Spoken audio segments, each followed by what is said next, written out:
ગુજરાતના વચરાજપુર ગામમાં આજે એક પવિત્ર દિવસ હતો. આજે વીર વચરાજ દાદાની લગ્ન વિધિ ચાલી રહી હતી.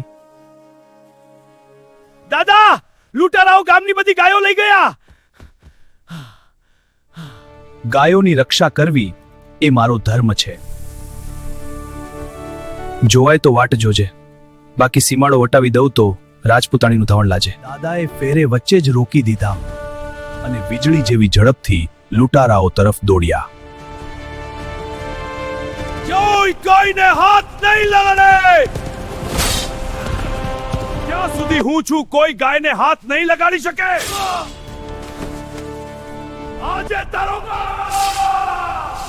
માથું કપાઈ ગયું, છતાં પણ વીર વચરાજ ગયો. ધર્મ માટે લડતો વચરાજ દાદા શરીર પડી ગયું, પણ હિંમત ક્યારેય પડી નહીં. આ તો દેવ છે, ભાગો. આવો બલિદાન કોઈ આપી શકે નહીં. જ્યાં સાચી ભક્તિ હોય છે ત્યાં વીર વચરાજ દાદા પોતે રક્ષા કરવા આવે છે.